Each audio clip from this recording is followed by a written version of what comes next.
Hey everyone, welcome to Queerly Recommended, the podcast where we recommend queer books, films, TV shows, and more. I'm Tara Scott, and I review sapphic fiction at the Lesbian Review and Smart Bitches Trashy Books. And this week, I am recommending a sapphic romance novel that is going to be releasing very soon. And I'm Kris Bryant, a contemporary romance writer for Bold Strokes Books. And this week, I'm recommending a film from this year. Yay! Woo. Kris, what is up with you? Well, as I mentioned last time, I had a card show. And how did that go? So it went pretty well. It was a small show. Usually, I don't say usually because I've only been to like 5. But most of them have been pretty large, anywhere from 100 to 200 tables. And this one only had 40 tables. But it was close to the house, so I said, why not? So we did it, and I did okay. I made some money, talked to some people in the biz, if you want to say that. I guess that works. But here's something fun. Like, most people, they're not, okay, my crowd is the basement daddies. I don't know what to call them. That sounds terrible. Tell me more. I'm not sure what you mean. So what I mean by that, I just mean like dads who are like reliving their childhood, and some of them have the money to buy it, and some of them just want to look, and they look like they have just crawled out from the basement wearing like ratty t-shirts and shorts and just, living the basement daddy look. You know what I mean by that? That's what I mean by basement daddy. And that probably means something totally different in this world. It probably does, doesn't it? Damn it. I don't know for sure, but I feel like probably. I feel like it does. I'm going to Google it now, because now, if not, did I just come up with something new? Probably not. Basement daddy. Let's see what that says. Is your safe search on or off? It's on. That's for the best. Oh no. It's derogatory. It can refer to an adult who lives in their parents' home. That's what I mean. But not really. I mean, a lot of the guys are kind of nice and they're friendly. Everybody's friendly, without a doubt. The guy next to me, his phone was ringing and he didn't hear it or see it, but I could see it on the thing. He had a shelf between us, and I'm like, hey. It's like, what? I go, Amy's calling. And he's like, oh, thanks. And he didn't realize it and then he started laughing. But he talked about like the one year I watched baseball when I was a kid. The one year I was a big Dodgers fan because I was living in California, and they started talking about Steve Garvey. He was a player for the Dodgers, and so I just happened to jump in the conversation because I knew everybody. I knew everybody they were talking about, and I'm sure they're like, oh my goodness, maybe she does know some sports. So I got to talk a little bit of baseball, which I never do. And it's just really fun to show collectors there the cards that you have in your own personal collection. A lot of the times I don't bring my personal collection, but I did this time, and I'm glad I did, because everybody just loves, like, this is the coolest card. Look at this. This is in my collection. They're like, that's a great card. I wish I had that card. And it's just fun. It's just, it's a whole different vibe for me. It's a whole different world, but I'm having fun at these card shows. I really am. Good. And now I'm in 3 fantasy football leagues. Is that a lot of work? Because it sounds like it could be. It could be if you're very competitive like I am. I'm going to be up against, like, at work, it's something different. We're all basically the same level of what we know as far as sports. But I'm in 2 leagues that are like, I am in over my head. I'm not in the same league, but I am in the same league. So it's going to be hard. It's going to be stressful when the draft comes. Like, I'm going to do something stupid and draft somebody who isn't playing anymore, or like is a 3rd string or something like that. So it's going to be interesting. The next 2 weeks, I have to study my football. Have fun. Yeah, I know. I know. Like, in another vein of what I like to do, one of my friends, Elisa Jefferson, she plays in a couple different bands. And I think once or twice a year, her band About Last Night plays, and they play 80s music. because the movie about last night, I don't know if you know that. Do you remember that movie with Rob Lowe? I think it's Demi Moore is in it No, too. I Yeah. didn't see that one. No? Oh, goodness, yeah. That was when Rob Lowe, I mean, he's an attractive man, but he looked like a girl and he was beautiful in that movie. Beautiful little snack. He was beautiful. Yeah, he is. I mean, even to this day, I watched the Texas 911 and he's in that and still is a very nice looking man. Good for him. Good for him. He's never had a carb in the last 30 years, I'm sure, but yeah, he does all the diet commercials here as far as like Slim Fast or whatever, like eat Oh, these. really? Yeah, he does a lot of them. Huh. I did not know that. That's super interesting. Yeah. Well, back to the show. Oh, right. Fun. I totally forgot about it. And my phone alerted me, hey, don't forget this. And I was like, I didn't have enough time to go buy all the 80s stuff that I wanted to buy for this concert. So I showed up and I rolled my jeans up. Remember how, well, I used to roll the jeans up like way back when, just as a baby. But we rolled up jeans and I wore my jocks. And I got a blazer because in the day, I used to wear blazers, roll it up, roll the sleeves up.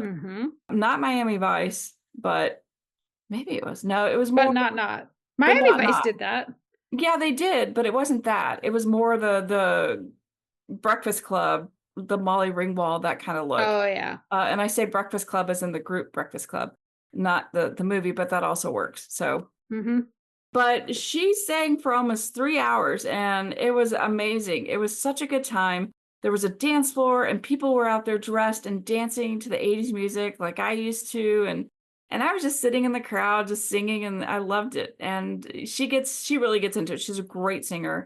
And she went into the crowd. She was on the dance floor. She looked at me and I was like, no, because I know all the songs and I know the words to the song. And I was like, no. So she didn't force me to go on stage, which is good. So that was a lot of fun. So I had that concert and I had the cards and I just chilled. Like I just relaxed. I needed a weekend where I did nothing. And that's what I did this weekend. Nothing, absolutely nothing.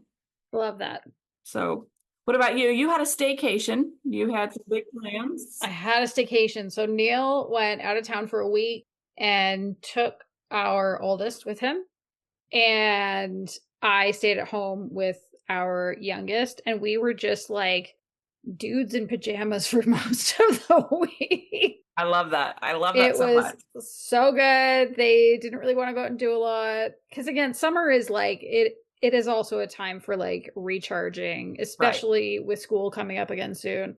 So we did go to a friend's for a visit. And then one day, it's funny, we're doing a lot of like hanging out at home and just chilling. And we would like play board games or watch a movie or a show or something.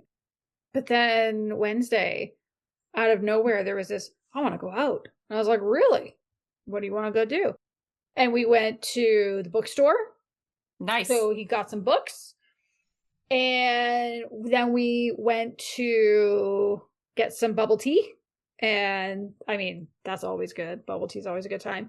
And then they were like, I'm not ready to go home. So we went to Michael's and checked out the craft supplies and ultimately did not get any. But still, we left the house. But it was a lot of like, I got my workouts in. I read a few books. I'll talk about a couple of them later. Nice.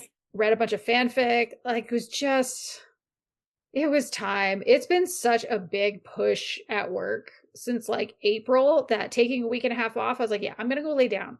That's what I'm going to do. I'm going to go lay down with my Kindle. For days. Yes. Yep. I'm going to do that. And occasionally I will pick up something heavy and put it down again for a set number of repetitions to keep my body strong. It was glorious. I love a staycation. I do too. Yeah. Yeah. It was weird not having half the family here. And it was also very cute because the dog is, she's lovely and she loves all of us, but she loves Neil the most. Oh. And we know that. And that it's beautiful to see. When he got home, well, when he and our oldest got home, the dog was so excited to see him. She peed a little and we were like, oh no. Oh no. And then she proceeded to just like sit on his lap and smile up at him Aw, until it was bedtime. that's so sweet. I It so miss was having a dog. I miss it so mhm, much. mhm. So, yeah, that's my, like, chilled out wrote and also, like, wrote 3 book reviews. I guess, Wow. keep your eyes peeled at the Lesbian Review for some book reviews coming up. So, for Nice. the new Virginia Black, the new Rachel Spankler, and my official recommendation. Oh, which we'll Mm, find out about soon enough. we sure will. All right, Kris, what have you been reading or watching lately? I went down the reality hole again and watched the new season of The Perfect Match. Is that all the people from other shows that did not end Yes. up in love? Yes. Yes, this is the one. And there's so Okay. much drama, but I can't stop watching. Like self-control in these shows don't exist. There's no such thing. No. It's reality TV, so nothing should surprise me, right? Mhm. And it doesn't. But I still like I know that they're prompted to do certain things Mhm. just for ratings for whatever, and it still surprises me. I'm like, are people really this young? And I'm like, when did I get old? It's one of those things. Like, does this really Mhm. happen? But I can totally see it happening. So I'm watching that. And Okay. I think there's one more episode where we find out who the perfect match is. And then I'm sure there's like a reunion show after that. So there's 2 more episodes, more or less. So does that mean there's, like, one couple who wins the whole Yeah, thing or they something like win. that? Yeah, so Oh. basically they do little competitions amongst themselves and the winner gets to go into the boardroom and they get to put other people on dates. Like they get to bring in new people, new men, new women, and pair Hmm. them up with people who are already in relationships to see if they can break them up. Because the ultimate goal is to be the perfect match and win.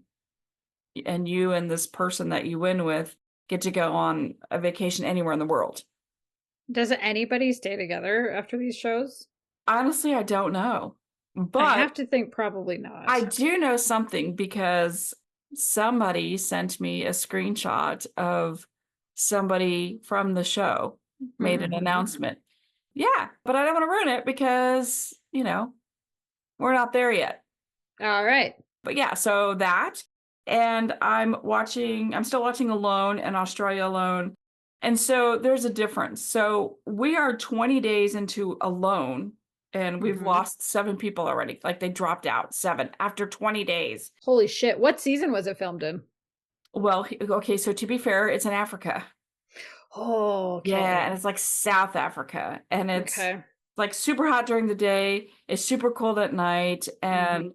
you have no trees. They're like brush and Mhm. bushes and there's like very little shelter and it just looks terrible. Like everything about that is terrible. I really don't Mhm. blame the people who leave. Plus the water source is so sketchy. Mhm. Like you have to boil your water, but it's still going to taste like buffalo poo because, they go in there, the water buffalo go in there and do Mhm. their thing. They cool off and probably do their business and then come out. And somebody said, even though you filter it, you like try to filter it as much as you can, like take a shirt and filter it through the material, you're still going to be dehydrated because you're not going to get enough water. And then you have to boil the water and then it's hot and it's never going to cool down. And so you're just going to be miserable trying to stay hydrated. Yep. I get it. I'm a no on that. Plus, there's scorpions everywhere. Hell no. See? Hell no. See? Yeah. I'm gonna cancel my application. Here's something funny. Deb's son, oldest Mhm. son, said, "Yeah, I applied to go on a loan," and I'm like, "Oh, that's amazing!" I was so excited. I was so excited. I mean, he hasn't. He said they haven't called him, but I mean, rock on. Good for him. That is wild. I know, and we're Or like, it please will don't. be. If he goes on, it will be. We told him, please don't cry. Please don't like cry. Everybody cries on the show, like, and I'm That's sure not it's really fair. He can emotional cry because, if he needs to. well, I mean, he's He he's very I don't even know what to call it. The whole gruff, "I'm a man, Mm. I don't cry." Mhm. He's that kind of person. So, I was really surprised and we'll see if he continues to apply for the show. But I mean, it seems like they need people because everybody drops out after like a day. So I'm like, are they just like scraping these people up from the streets and just say, hey, be on the show? And I just don't know how they're finding these people because a lot of them are just like tapping out early. I think said that they, and I might have mentioned it last time, that they're like, this isn't the journey I wanted. I didn't want to record my journey. I'm like, well, what the hell? That's what this show Wait, is. yeah, did they not know They what knew. show they were applying to? See, who knows? I'm so addicted to reality shows, but at the same time, I'm so disappointed in them. Mm-hmm. Who knows? And then I started watching this series called My Life with the Walter Boys. Okay. This to me is a perplexing show because this girl loses her parents in a car wreck because everybody always dies in car wrecks and TV shows and books. It's always a car wreck. So she loses her family, and so she has to go live with her mom's best friend from med school. I don't know how, she's maybe 15, 16 years old.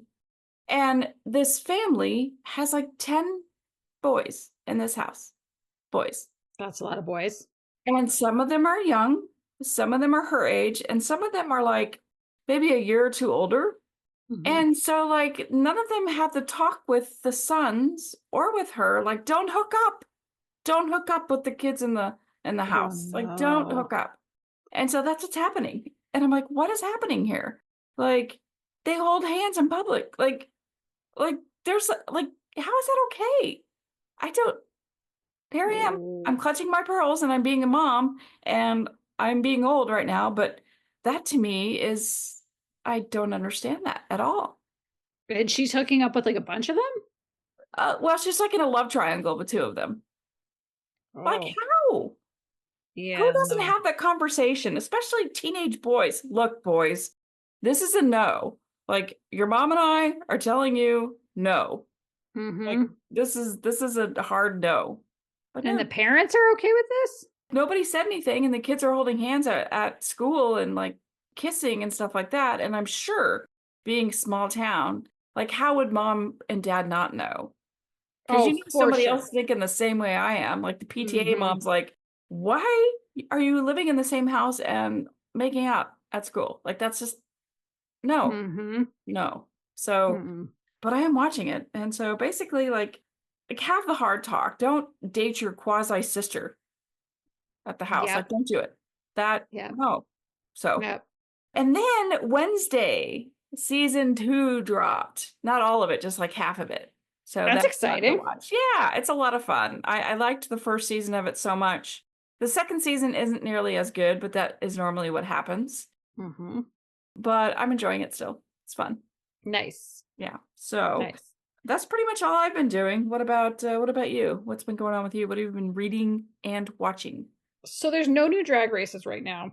That's amazing. Well, and also, like, how? I don't know. And I don't know when there's going to be a new drag race and what it's going to be. Like, I don't know what the next one is. So I went back and rewatched season 8, which is probably the shortest season because it only has 10 episodes. And it was really, really good. And it was interesting going back and watching it. Knowing. Yeah, exactly. Knowing who's going to win. Right. But also, there's so much that I forgot because that was back when I was doing kind of my initial just pounding through just watching like marathons of it because it was the pandemic and we were in lockdown and there was nowhere to go and nothing to do. And so I watched so much of it that it all kind of blended together. And a couple of the people from this season were in the last All-Stars that I just finished watching. So it was really cool to go back and see, cool. There's one in particular, her name's Acid Betty. She's a New York queen. And all I can remember was that she wasn't the nicest, but like going back and watching it now, it's like, oh no, she was excellent though. Like she was excellent the first time around and I did not remember at all. So that's been really fun. And then yesterday we started watching on Netflix Pop Star Academy Cat's Eye, which is like the behind the scenes of how the band Cat's Eye was put together. I didn't really know anything going into it other than this is about like music studios trying to build a band using the K-pop method. It's a going to be made up of like global artists. They're all going to be women or girls. And apparently, because Neil was the one who found it and said that there's like a YouTube show where it's a competition about going from like 20 people down to the 6 that are going to be in the band. This is the behind the scenes and the lead up to all of that. And I don't actually know who's in the band. I don't know their music. I don't know anything. But what I do know is that I recently watched K-pop Demon Hunters and really liked it. And Yes, you did. I see that all the time. People are either talking about it or it shows up on my Netflix like queue, like, hey, watch this since you like this. It is shockingly good. Like during the staycation, we watched it again. And even having already watched the whole thing before, it held my interest from the beginning to the end. Nice. And I got emotional again during the big climax, which was wild.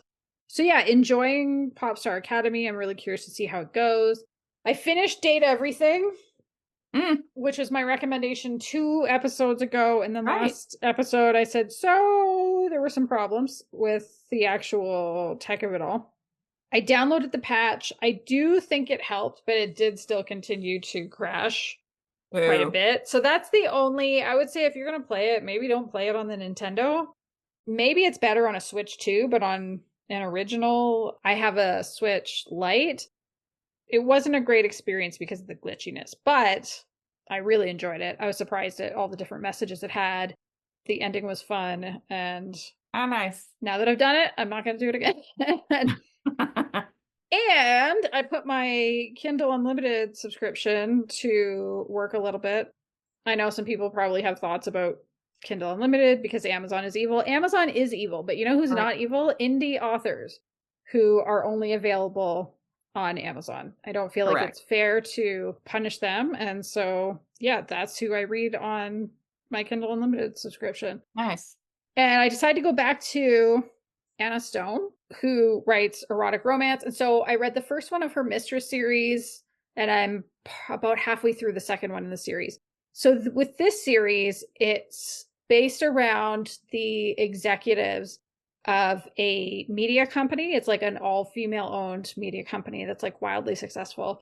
And so for the first one, it starts off from the perspective of Ruby, who is an escort in Vegas, and she is trying to basically like find someone for the night at this like expensive hotel bar. Sees this woman who's very attractive. They sort of talk a little bit, and next thing you know, they wake up drunk and married.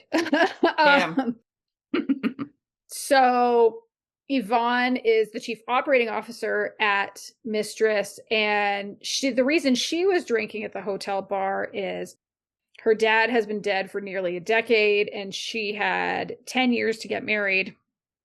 And if she didn't, then her inheritance would go to her half-brother. Her half-brother already got, the bulk of the wealth. And so she's just like, fuck, I could really use this. Like she's rich, like she's rich, but also there were some things that she could be really richer. Yeah, exactly. Right. She had things that she wanted to be able to do with this money. And kind of is like, well, you do seem genuinely surprised that we got married when we were hammered. So like, what if we just stick it out and I'll give you some money? And like, if you stay married to me for a year, and they negotiate a pretty all right amount.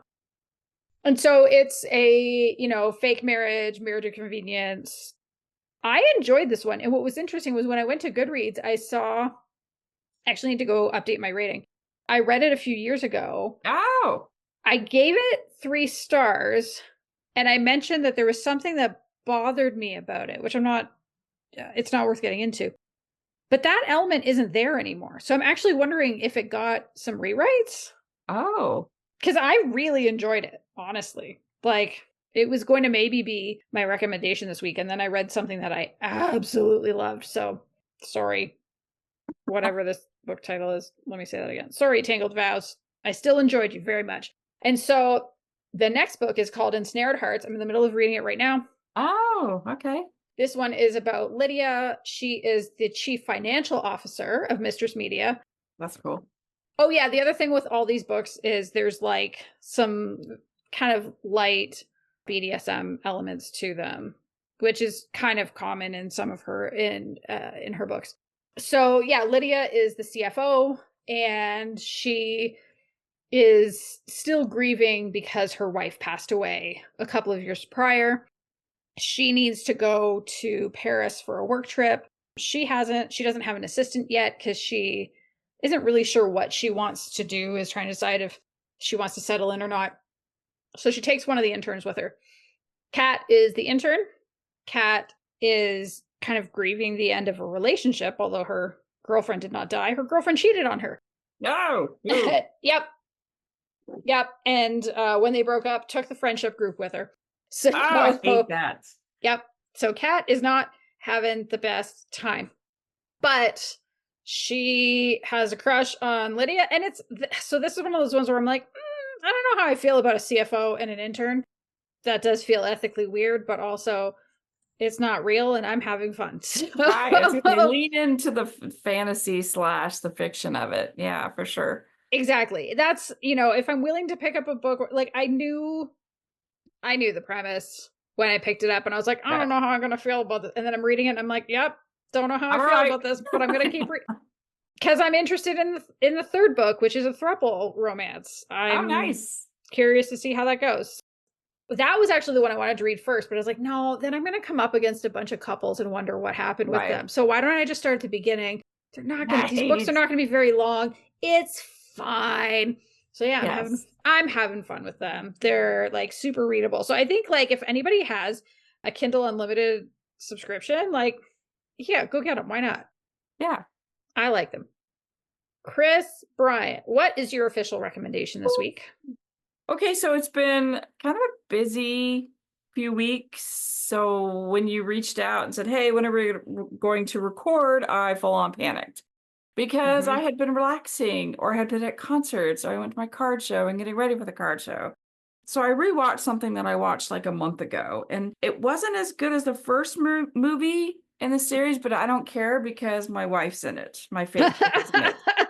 I am recommending The Old Guard 2.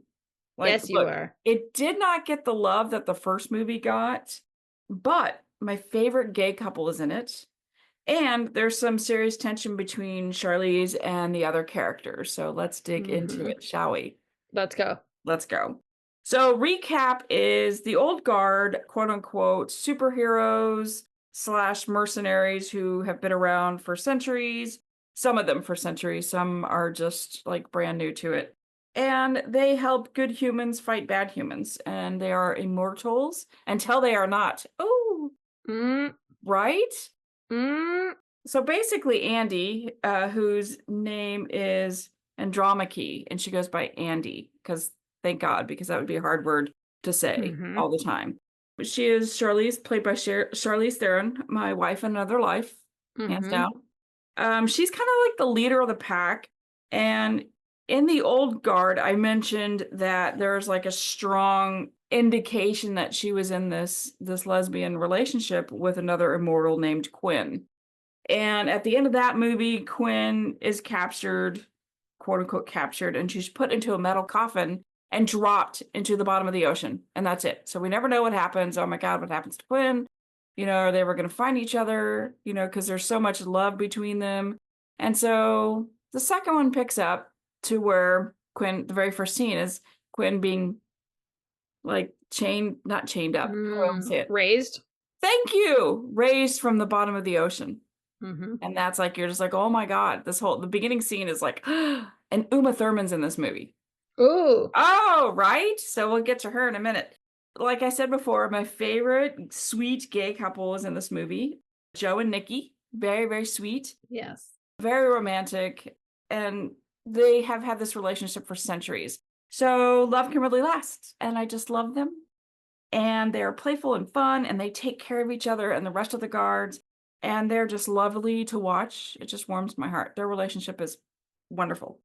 And like I said, then Quinn comes back. And I was sad that when she finally meets Andy, they meet again for the first time out in public, because, it's going to be like explosive in a bad way.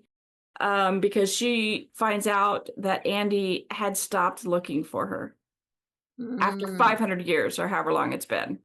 She's trying to help the humans. She's trying to help mankind. And she kind of like not really ditched her girlfriend, but also didn't like make it a priority. So Quinn has a lot of like bad feelings towards Andy. Kind of understandable. So like I get it, the woman scorn thing sort of in a way, like forgotten. It's hard to overcome that. I think that there's hope because there's going to be a part 3. There's going to be the old part 3. I'm so excited about that. So there's tension. Uma Thurman's in it, and she goes by Discord, like of all things, really Discord. She goes by Discord, who is the first immortal ever, and she is hell-bent on destroying the other immortals. You think. You're not quite sure why is she after them all? Like, she is after them. She's like, I don't know why you're helping humans. They're terrible. Look what they did to us. Let's not help them. Let's, become immortals and rule the world, basically, in a nutshell.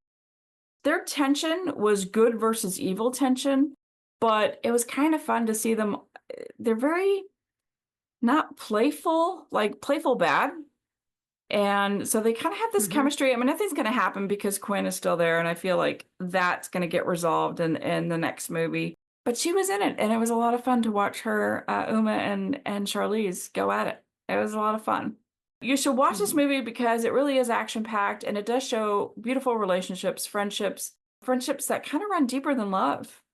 Which, after 500 years or however long that these people have known each other, these immortals, like, it's beautiful. Their relationship is just so solid. You have to be. Like, who wouldn't want to be immortal? Wouldn't that be fun? Do you think that would be fun? No. I don't actually. I think it would get boring.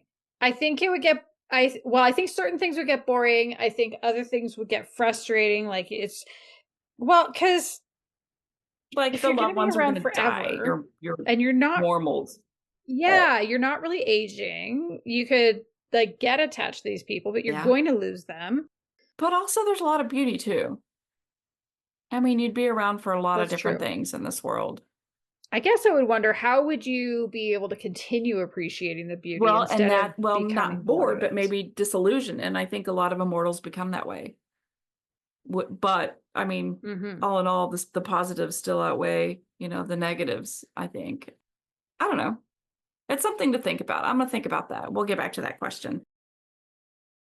Other reasons to watch it is we have sexy people with swords and medieval, like, fighting equipment, and that's fun. Like, why wouldn't that be fun? What more do you need than that? I know. Charlize Theron, like, I could stare at her all day on the screen. Like, she's just so badass, and she's just, like, she has always been in my top 5 ever since, like, ever. And then again, there's sweet love in this book. There's sweet love in this movie. Again, Joe and Nikki, like, the perfect relationship. And it just shows that love is very strong.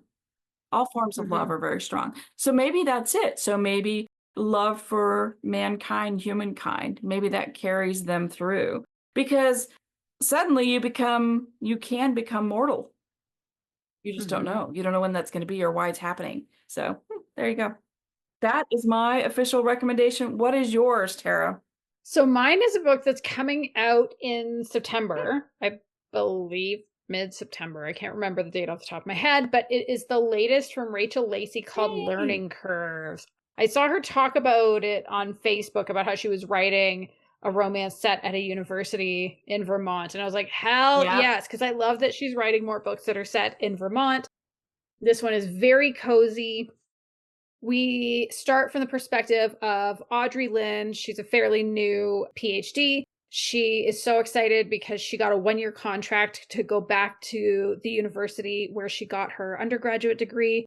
She's going to, and she, found out that like, there was a professor who like changed her life because she was such a good professor. She was actually her undergrad advisor. She was also her first, crush on another woman. So it's like, this woman was a formative part of Audrey's life. She has this sexy British accent, tweed blazers, what could be better?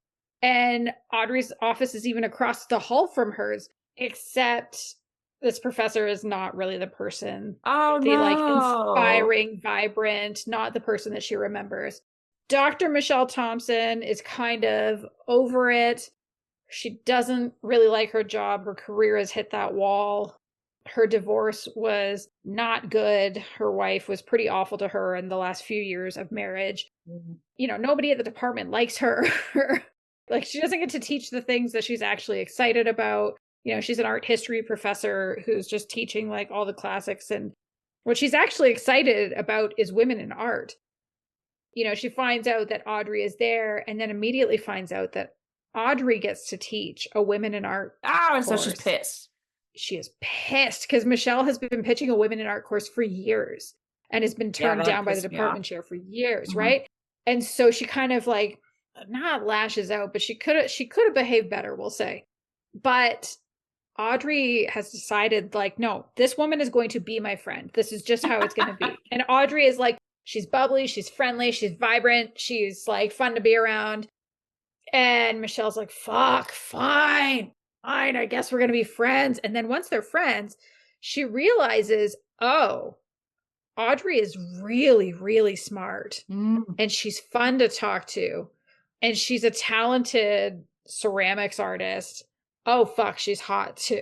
And so they have this chemistry that's like really good. But neither of them is interested in a relationship. Like, Michelle got burned so hard with her marriage, and you know, her ex-wife's voice is kind of in her head as that like negative voice being critical of her.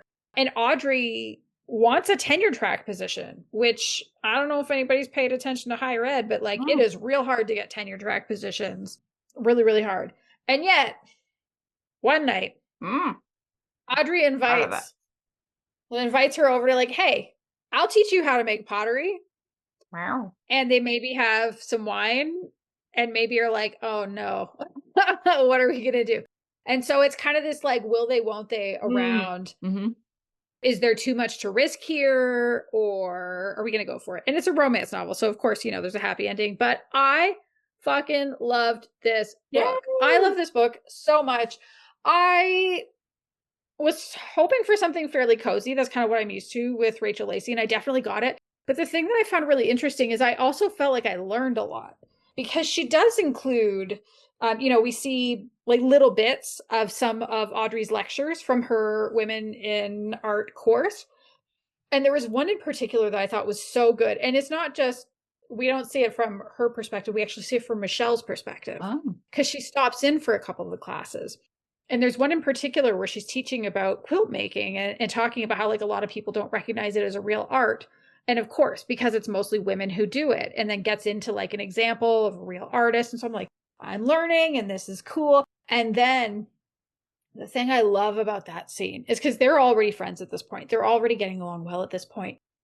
But you see something almost like click for Michelle about how brilliant Audrey is. And I'm like, fuck yeah. Like, it's so great. I also learned some stuff about pottery. I don't know anything except what I've seen on TV and in movies, which means, of course, in that particular pottery scene, it even makes a reference to ghosts. Yeah. And I was like, well, of course, you have to. I was going to ask about the ghost scene, if there was a ghost scene. There is a ghost scene. And here's the thing that's interesting about that scene to me. No sex happens on the page. And yet it felt like I read a sex scene. And I was like, okay, you go, Rachel Lacey. That is interesting and kind of impressive.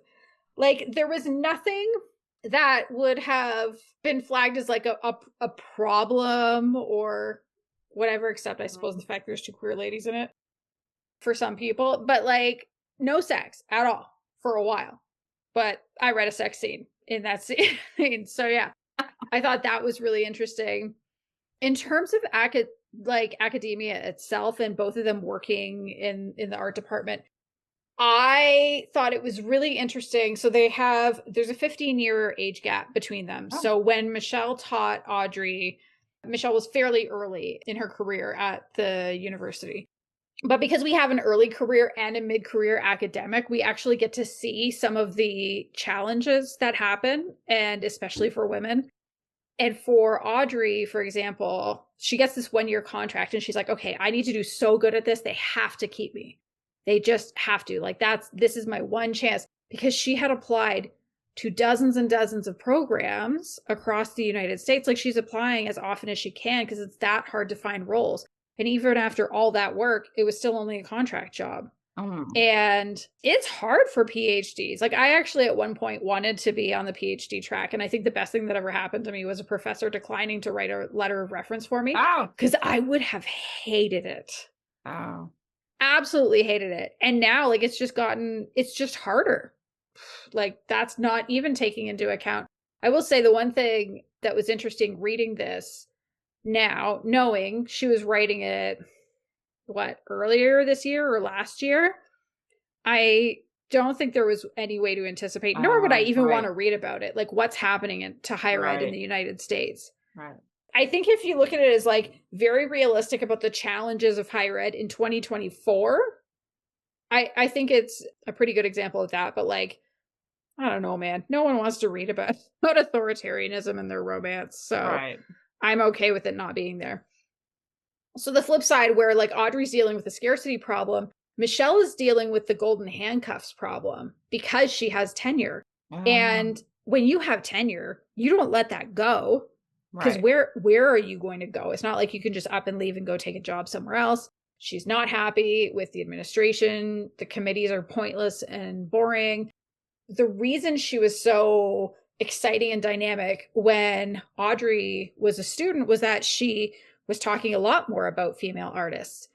But then students complained because they wanted more of the classics, and the classics are men. Really. Yeah. Because they're both at these different parts in their careers, that influenced a lot of like their choices, their concerns, and their character arcs, which I thought was really good. I really like them. I don't feel like I very often read romances, or if I do, I guess I don't remember them. But I don't feel like I very often read romances where like neither character is open to a relationship in the first place. Often, one is and the other isn't. Yeah. And I think the big notable example was what I recommended last time, which was Rachel Spangler's book, Relationship Material. And so I think it was a little bit similar to it in that regard, but this worked really, really well for me. And like, once they become friends, the chemistry in this is so good. Like, it's just, it is so, so good. And also I do like that it kind of does it sort of does the whole like hot for teacher thing, because Audrey did have such a big crush on her back in the day, but it's like, there's not the ethical weirdness around it because they are colleagues. They're, okay. Right? Like, yes, Michelle is 15 years older, but she's not Audrey's professor. She has no position of power over her. And even then, they still have like really interesting, nuanced conversations about it, because when Michelle finds out that Audrey had such a big crush on her, like, she has to deal with that information. So yeah, I adored this book. It was cozy, but also steamy. And also it made me think and learn some things. And I just loved it. I immediately put it in my favorites folder in my Kindle, because I think this is going to be a perfect book for like when I'm having a bad, hard day and I just want something comforting. This is going to be the one I'm going to go back to. So it's Learning Curves by Rachel Lacey, and I highly recommend it. Nice. That is all for this episode. Thank you so much for listening. If you have not subscribed yet, but you liked what you heard, please make sure you subscribe on your podcast app.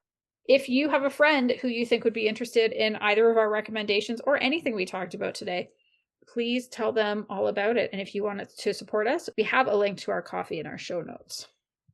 Yay. Or if you want to connect with us on your favorite social media sites, we have links in the show notes for that too. Or you can just search for Queerly Recommended or email us at podcast@queerlyrecommended.com. Goodbye, everyone. Goodbye. Bye.